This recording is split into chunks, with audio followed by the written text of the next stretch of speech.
Hey, English 112 students, it's Miss Williams. I have asked for most of y'all to revise your formal assignment one this week. I'm kind of moving some things back over the next couple weeks and not really following the class plan that's posted with the syllabus because I want to give you guys time. Um, every time that we have a formal assignment, I ask you to revise. Some of y'all do that and some of you don't. And really, it's the ones that need to revise most are the ones that don't. So I'm just going to work that as an assignment this week and push back the Toolman um, rough draft to later in the week, and then we'll do peer review next week of that. But so this week, your first assignment is to revise formal assignment one if you did not get an A on that paper. So I did have about, I don't know, 8, 9, maybe 10 A's.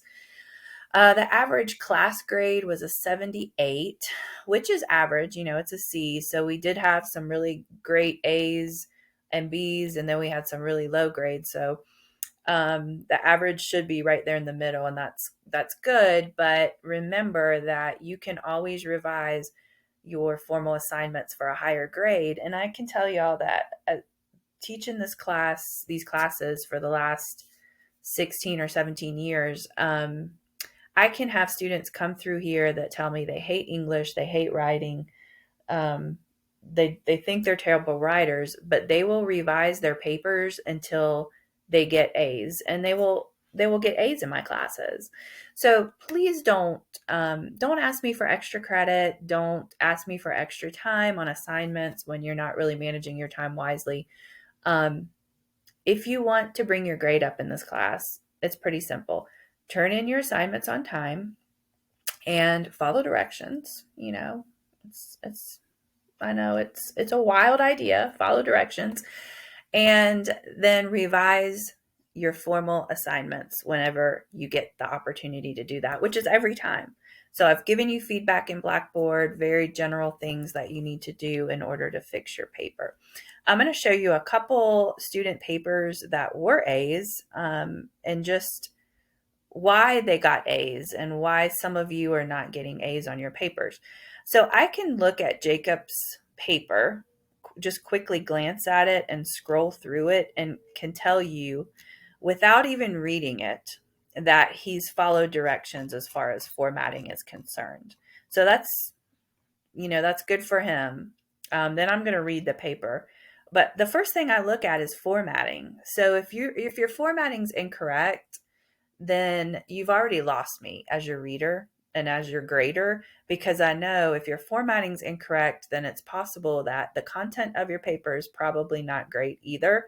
That's not always the case. And honestly, I will say with this particular assignment, most of you did analyze your essay and you did have the textual support that you needed. You just didn't format your papers in MLA.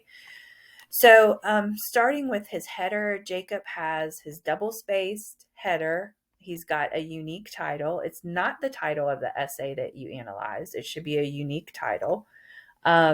His intro quote, which he explains, and then throughout his paper, he's got a complete sentence.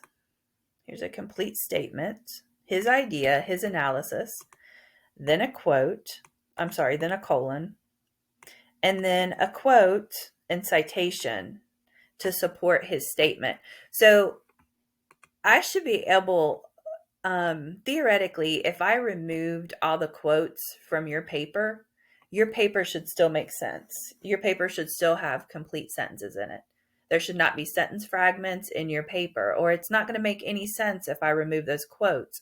The quotes are just there to support your ideas, your complete sentences. So get rid of those sentence fragments that some of you have in front of each of your quotes. You need a complete sentence and the colon, and then your quote and citation, which is the author's last name in parentheses. Every single time you have a quote, if you have 2 quotes for each main idea paragraph, then you're going to have probably a 5 or 6 page paper Jacob's got 6 pages here. Some of you have 2 or 3 pages. I already know before looking at your paper that you haven't done what you're supposed to. One thing too that I told y'all, don't end a paragraph in a quote. So here, this is something I would tell Jacob to go back and fix. And a lot of you did this. You should never end a paragraph in your paper in somebody else's words.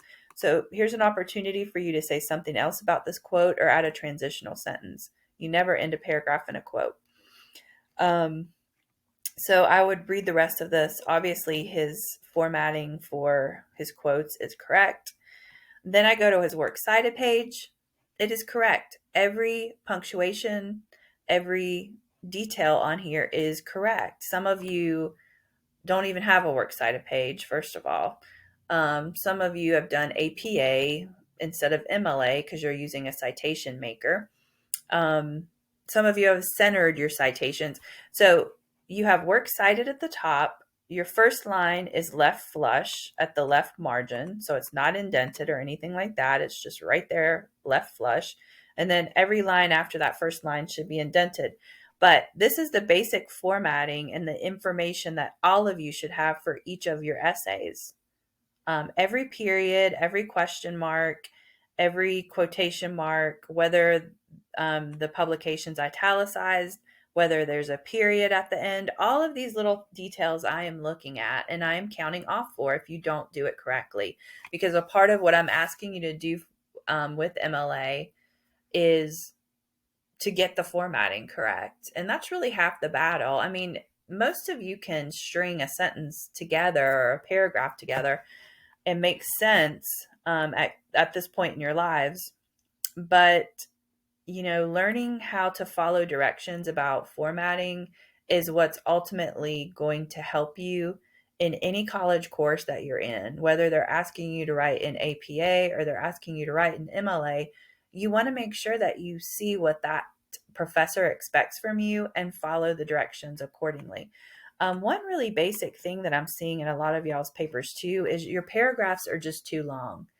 A basic building block that I know y'all have learned in middle school and high school, a paragraph should be 4 to 5 sentences long. After that 5th sentence, start a new paragraph, okay? Some of y'all's paragraphs are a page long, and I am not reading that because you've already lost me. You've already lost your reader if you have a page long paragraph. It's nobody's gonna go through that paragraph. The odyssey that it would take to get through that paragraph, I'm not going to invest in it. It's just too long. Break up your paragraphs. 4 to 5 sentences, that's it. Let's look at another example real quick. This is Mia's paper. Again, I look at her header. She really needs to, she's got the title of the essay she analyzed in her title, which is not ideal, but it's not the exact title, so that's fine. That's fine. She's got quotation marks around the title of the essay. We put quotation marks around essay titles. We don't italicize them. But again, she's got a complete statement, colon, and then her quote. So I can glance through here pretty quickly and see that she's done that. And there's a few things here and there. I think I told her she needs to italicize these book titles that she mentions. So there's little things like that I'll see, but for the most part, she's done what she needs to do as far as formatting. She needs to indent the second and third lines here, but everything else looks good in her citation. So, some of you need to go back to week 6, watch the video and read the handout or the attachment on how to implement quotes or how to bring quotes seamlessly into your papers. But for the most part, these are the details that I'm seeing in everyone's papers where you're not following directions and you're kind of just throwing something together. I saw a lot more rough drafts being turned in as final drafts than anything. Then I think a lot of you are just not doing your work until the last minute, and that you're just kind of turning in something to turn something in.